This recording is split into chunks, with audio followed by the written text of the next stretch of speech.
Hello, everyone, and welcome to our channel. I'm Mark. And I'm Rob. And today I'm going to make the argument that Juju Watkins and not Cooper Flagg is the actual college basketball player that is being overhyped.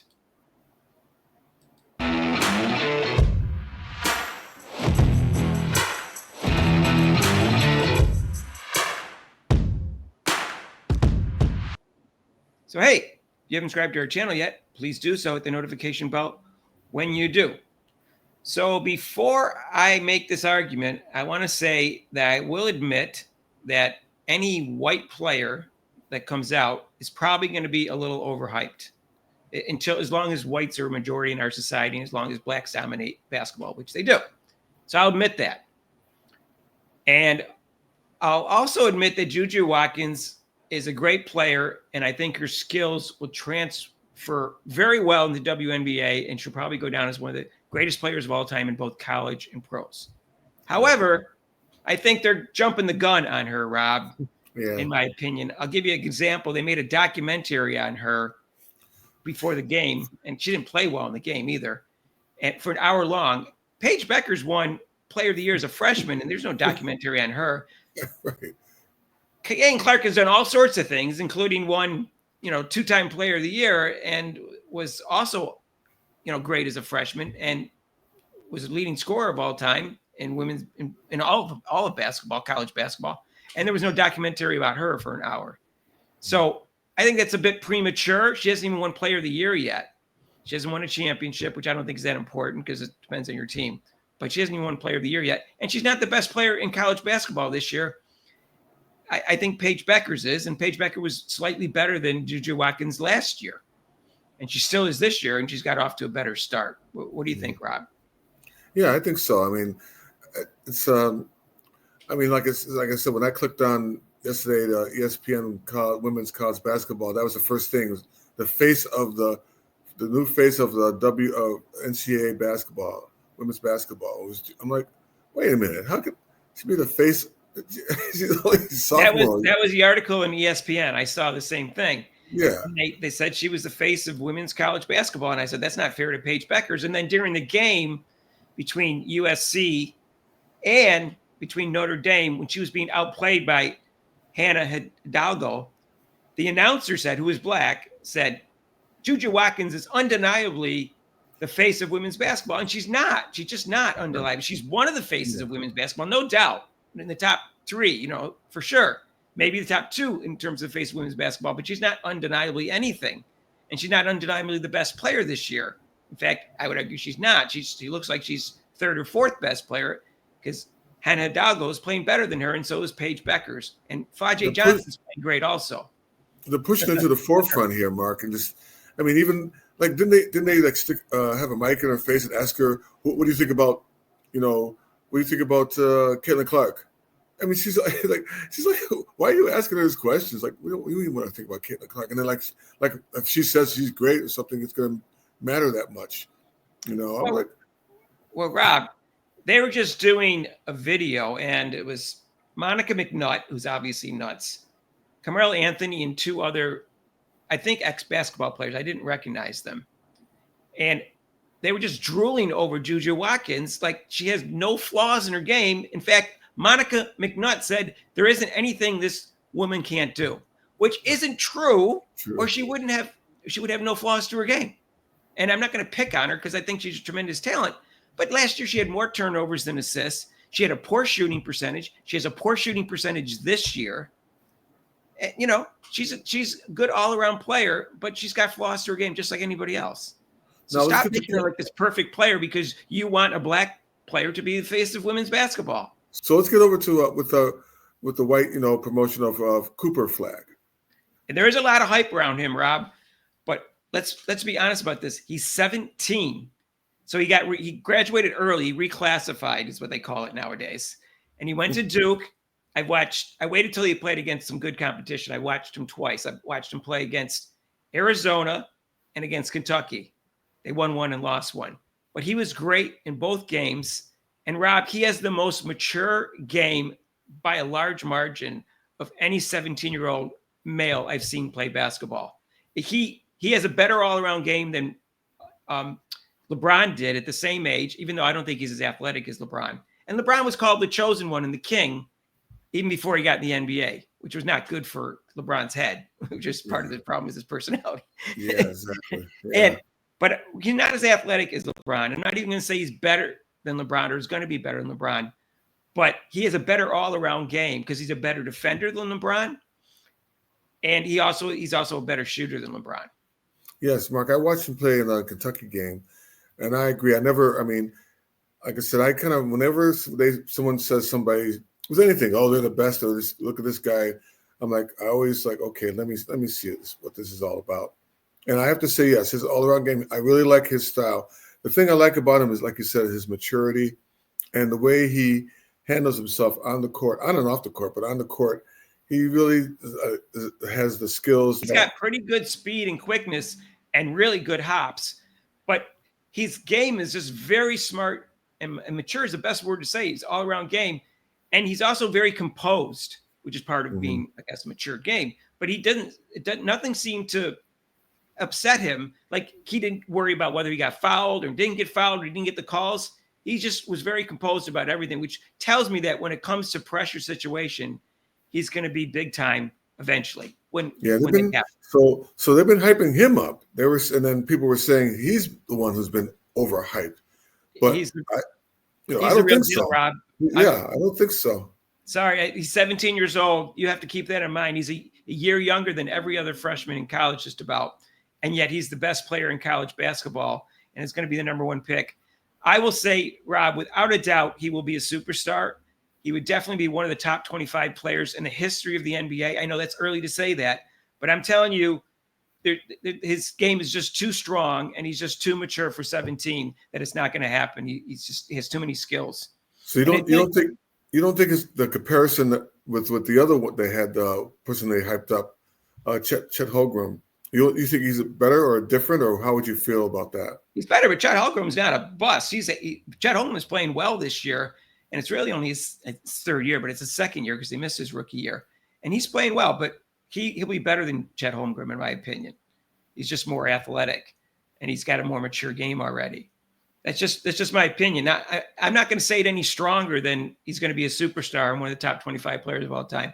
Because when I saw LeBron play, I saw him play twice in high school. Then I saw him in the McDonald's All-American game. And then I saw his first game in the pros. And I actually wrote an article in a website that I had, ultimaterankings.com, that I said the only question is whether or not LeBron's going to be the best player of all time or second best player of all time. That's how good I thought LeBron was in those four games. I mean, his passing was phenomenal. And I think he may be the best passer of all time in the history of basketball. But he ended up being the second best player of all time, in my opinion. Yep. And ESPN last ranked him second. So I think I was accurate with that.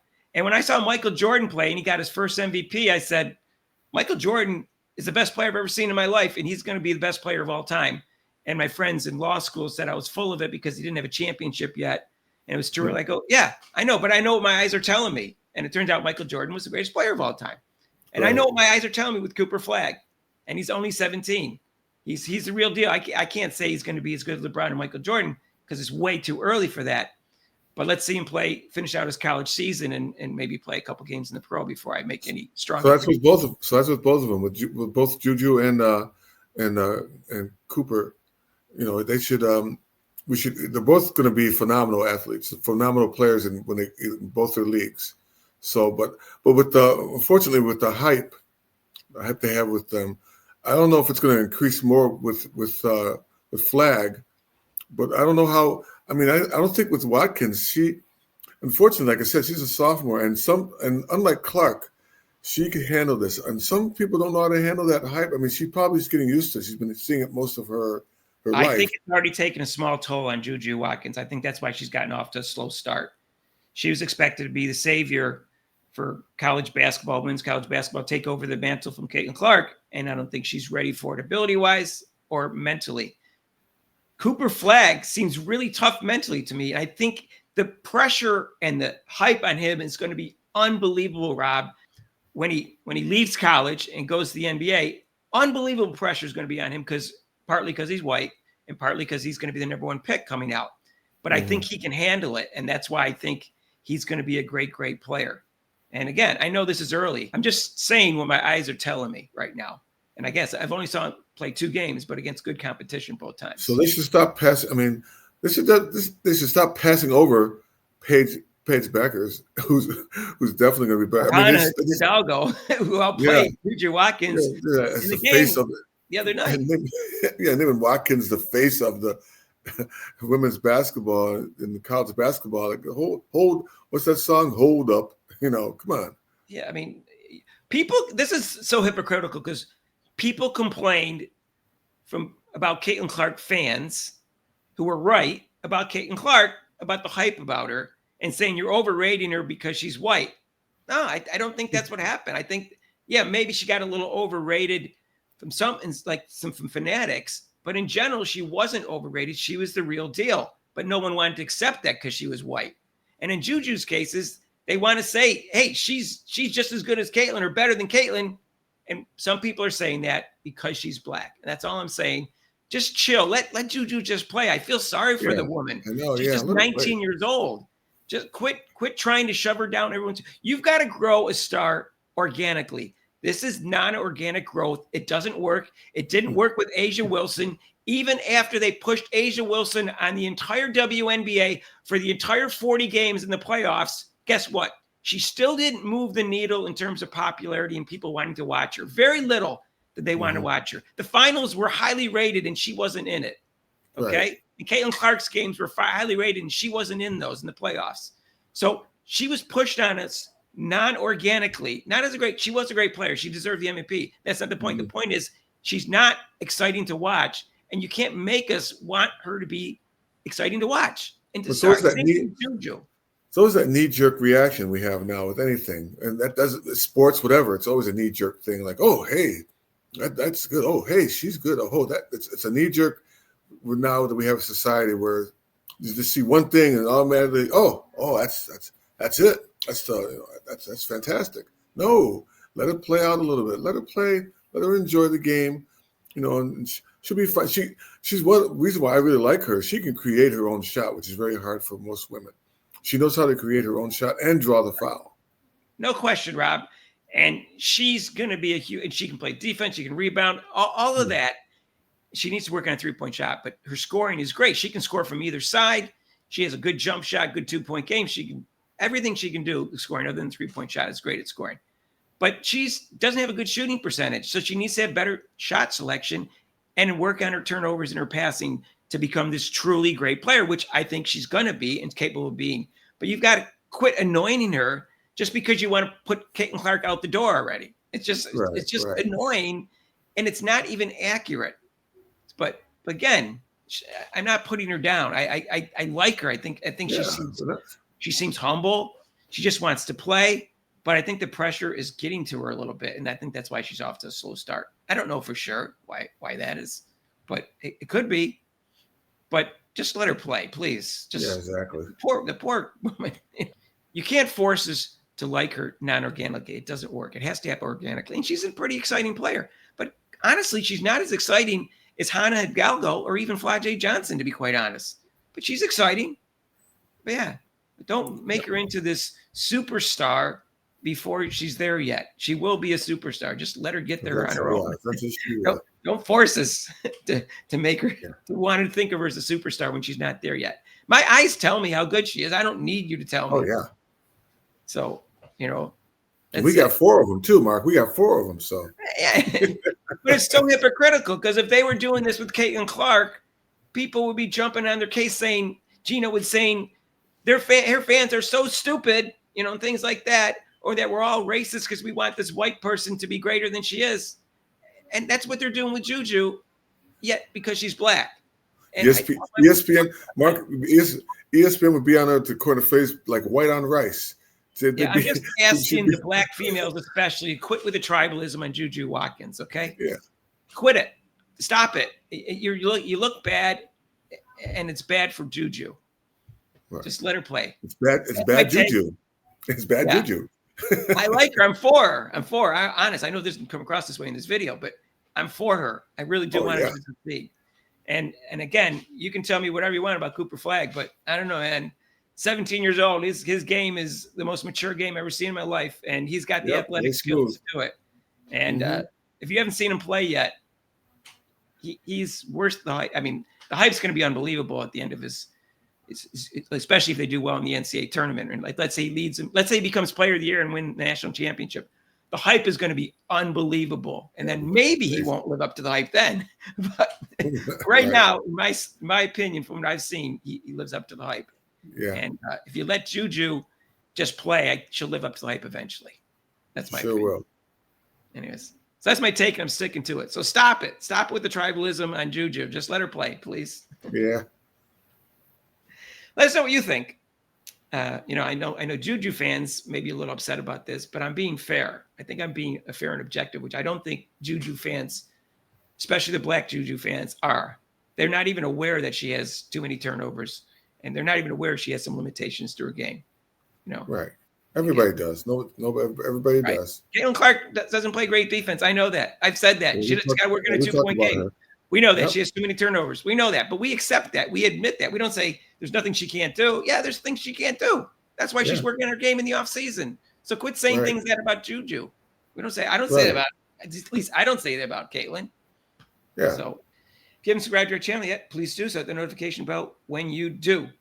And guess what? We have a live show tonight. Rob and I will both be there, 6 to 8 Eastern time, except for major holidays. And you can call in if you want and discuss this or other topics. Like we cover NBA, we cover college football, we cover the NFL. You can talk about those topics. And if you want to donate to this channel, you can with super chats and super thanks down below. And there's a link to PayPal. And we'll see you in the next video. Peace out.